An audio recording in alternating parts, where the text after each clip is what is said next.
Almost the end of the line. We're gonna head into game 2 between ONIC eSports and AURORA. May the best team wins. Guys, take it away. The Northern Lights have yet to taste victory. Not a single game, not a single win in the challenge finals. Could this be it? With some big ticket heroes, big ticket picks up against ONIC eSports, who's sitting at match point. Let's get into it. Game number 2.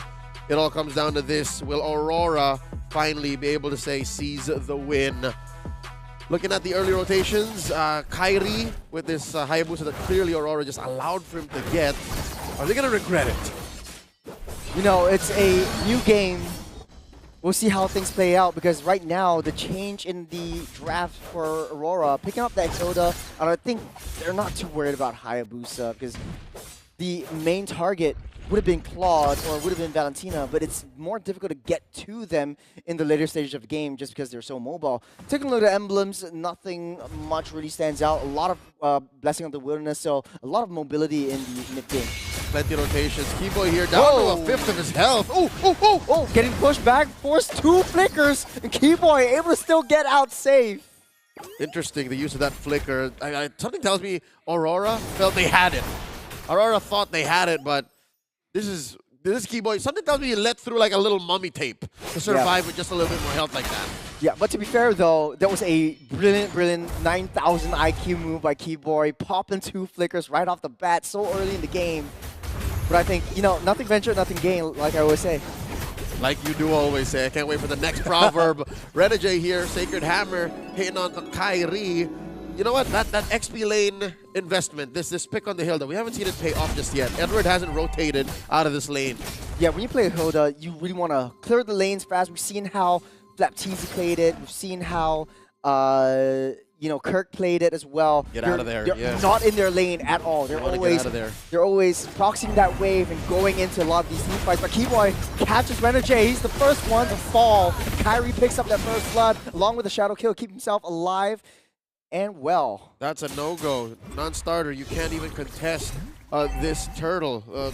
Your opponents are up by almost 500 gold in the first 2 minutes. Kyrie can afford to slow roll this. He is going to go for his orange first. Demonkite secures his purple, all the while Lutpi, the enforcer, just setting up. AURORA looks like they're ready for this turtle as Demonkite tries to push Lutpi back a little bit. He still has his Revitalize. He's holding on to it. Waiting for Kyrie to get in position, heal up a little bit of health, but Edward's a little bit deep right now. Lutpi, level 4, pops that corner pathway, gets fogged, but Renegade pulls an implosion, traps it in, taking 2 down, and picking up that turtle from themselves. Amazing turn, the soft reset on the turtle. Still AURORA locked in. Securing that win, securing that objective, and now quick diversion play on the Kyrie. Over to Kyrie! Kyrie, where is he? Was he able to set? No, he fouled. He's gone. He's gone. No one can escape the 4-man engage right there. It was so violent we weren't allowed to see it. Right from that ambush, the bush ambush. It's our parents covering our eyes like, oh look. So it's easy to read if you're playing against a Hayabusa or like a Fanny, you know, purple buff's getting spawned up. That's where you divert to, and I think that's how UA wants to play this. Just pick up the diversion. I can go anywhere on the map, and no bush is safe. He held onto that. He sandbagged his version of the diversion, and this will put AURORA up by almost 2,000 gold. Let's talk about that gold lane matchup. So far, it's okay. It's looking good for Demonkite because he's able to double lane. He's able to like clear his wave. Zoom out, BMI down, and oh! Nice little stun onto Lutpi underneath the turret. And AURORA picks up yet another one. Very early stages, 4 minutes and 2,000 gold lead. Very good news for you, but on that mid side though, looking like they want to funnel this Claude up into 2 lanes. But they're taking control of the jungle as well. That's what you do. Grand Theft Orange. Demonkite here stealing. Lutpi knows what's up. And there he is. Gonna chase everyone out of the way, but Keyboy tries to get in for that flank, but they're taking in one. Kyrie falls again. Looks like the Hayabusa is a non-factor on this one. Gets pinned to the wall with the Tyrant's Rage, and Demonkite takes down Keyboy, bagging yet another one. That's 1-6 for AURORA.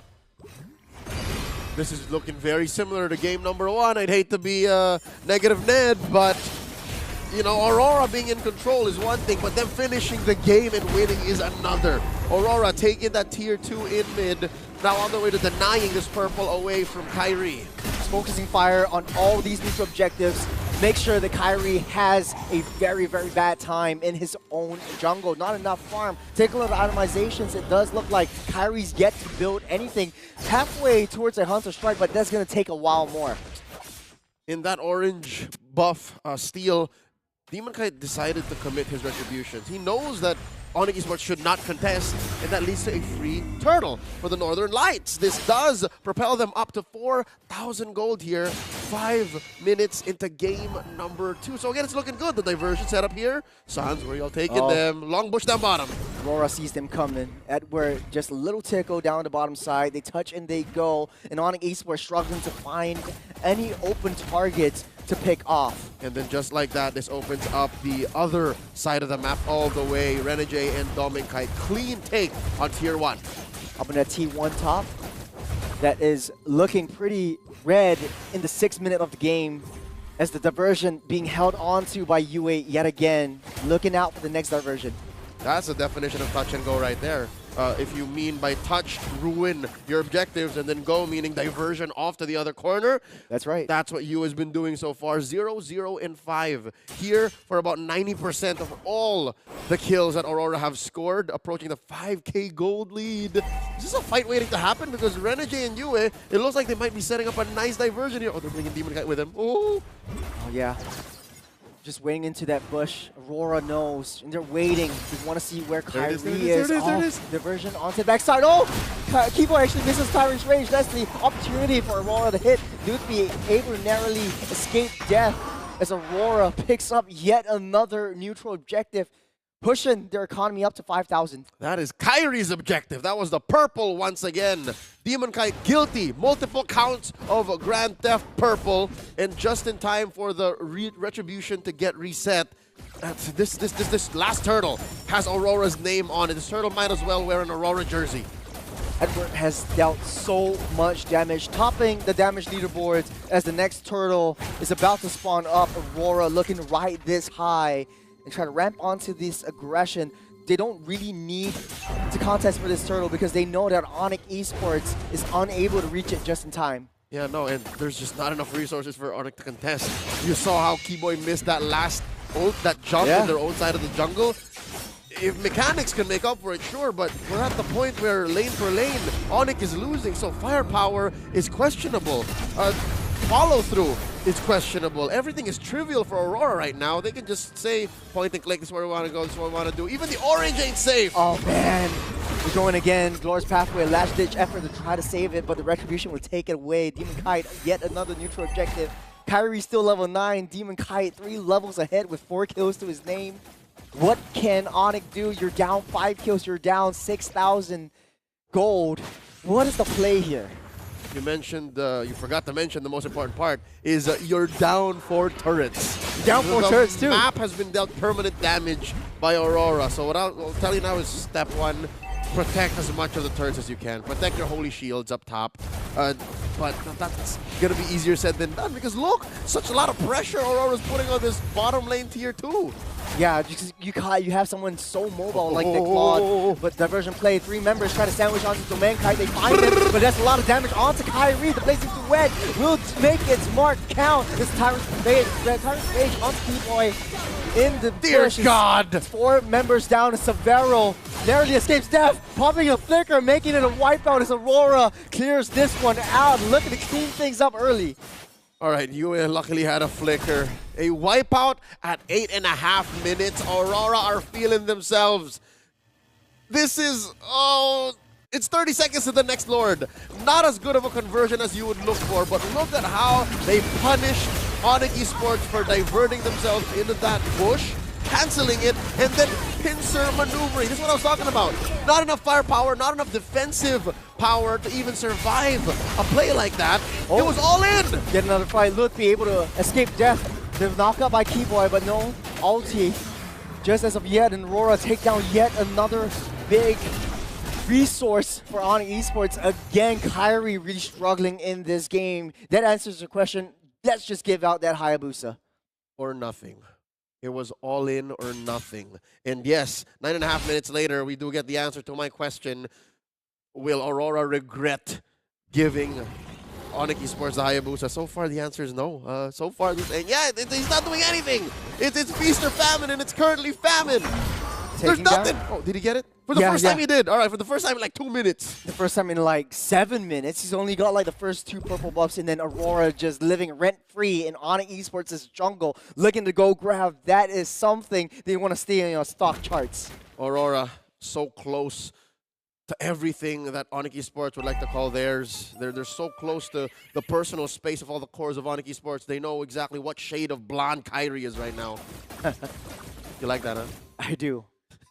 But you like the shade of red that King Kong is in. Neither here nor there. Right here. Neither here nor there. They're popping holy shields. This is small victories for Aurora leading up to a massive win. This is a Lord that don't jump, man. This is a level 1 Lord. Aurora's pathway already laid down, just try to slow the engage. But Aurora is everyone that map. Domenkai looking to take down the 2-3 on that top side. Everything's taking very, very slow. It's literally taking a little bit too much damage. Huge explosions, but Renegade pushing all of them back. Then hell breaks loose as Domenkai puts out another blazing duet. Almost all 4 members fall as Aurora take what they can and leave. All right, for the first time in this 11-minute game, ONIC eSports actually get a winning trade. There's another one. Whoa, wait! There's a huge battle down in mid-side, though. Luffy finally takes down Demon Kai. 2 members down. It's a big turnaround for ONIC eSports. They're leading the charge, though. They don't want to take too much. They take down 3, and that's enough for them to keep themselves afloat as of now. Collectively, thousands of people watching are scratching their heads. Why that close? Why that gung-ho? Why the lack of respect for those major objectives, those turrets, the damage that ONIC eSports can be playing with? Sure, you're like 7, 8K ahead, but you're still in someone's base. Kyrie trying to get out of here, leading to negative gains. All right, still negative gains on that Lord take. Negative gains on that one. Keyboy with a huge catch onto Domenkai. Pops the winning nature just in the nick of time just to try to get himself safe as well. But as of now, ONIC eSports, they're leading the charge just like that from 8,000 to 6,000. And it looks like ONIC knows its place, their place in this game. All right, folks, let's not forget, despite Aurora's amazing first 10 minutes, they're still playing against the dominant force that is ONIC eSports, the tyrants out of Indonesia. They won 4 seasons in a row, back to back to back. And don't get us wrong, yes, they did change their gold laner, but Luffy was part of that run. So 4 out of 5 players know exactly what it's like to be in a high-pressure situation like this, to be down almost 10,000 gold in 10 minutes and to slowly crawl back. Big blunder causing ONIC eSports to turn around and breathing some signs of life now as the Lord spawns up. This is the 12-minute Lord that we're talking about. Aurora still has the upper hand, but ONIC eSports just needs Keyboy to make one big play. And he can. Something tells me he can. He has the flicker off of cooldown. Savero waiting for his flicker as well. And there's a diversion from behind. Look at Kyrie and Keyboy. They're not showing themselves just yet. They see 2, but they don't know where Kyrie and Keyboy is. Aurora just scrambling. They're not checking anything as of now. Keyboy knocks him down, throws out that word, heals himself back up to full. ONIC, they don't want to risk too much. They're in too deep.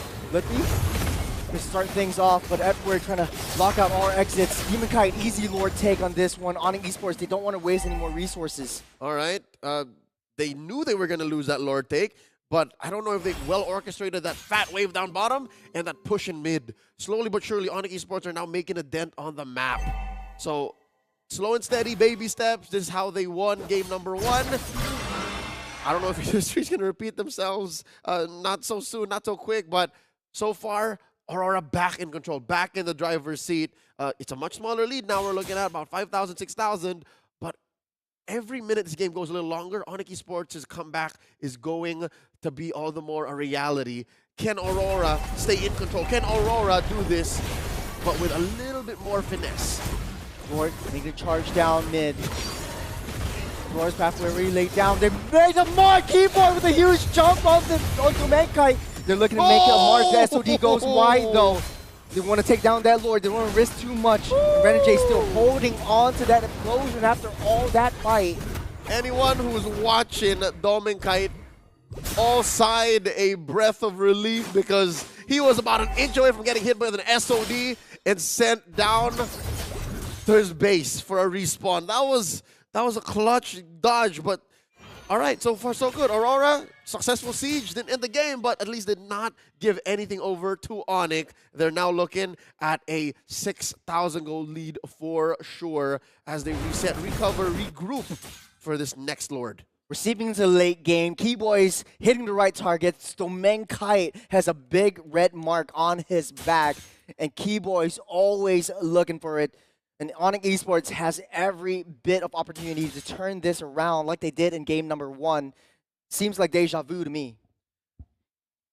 Hoping that what happened in game 1 isn't the case, because that just means you never learn your lesson.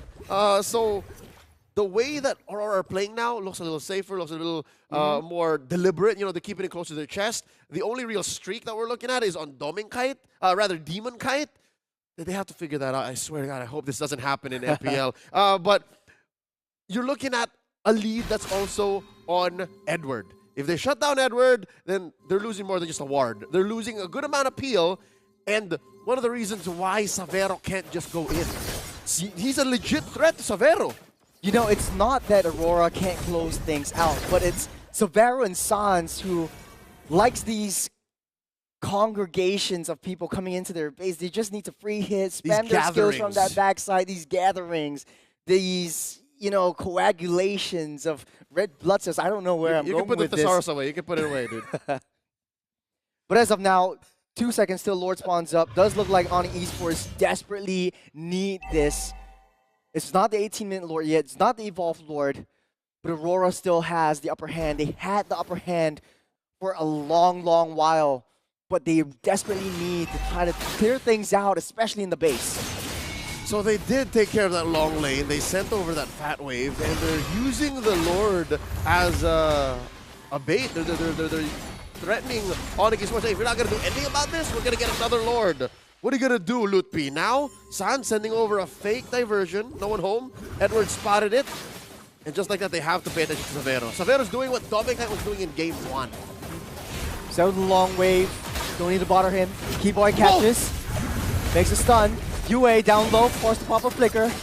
Dominic comes in with the blazing duet. Explosion at the 2! Huge play by Renergy. With Savero though, still tackling down the top side. UA forced to retreat. Try to contest for this one. But every saving grace, every trade that ONIC makes is crucial at this point. And that's going to be 2 defenders. Make it 3. Can Savero go home? No, he can't. It's over! It's targeted for the base. Aurora wants to end this right here and right now. Taking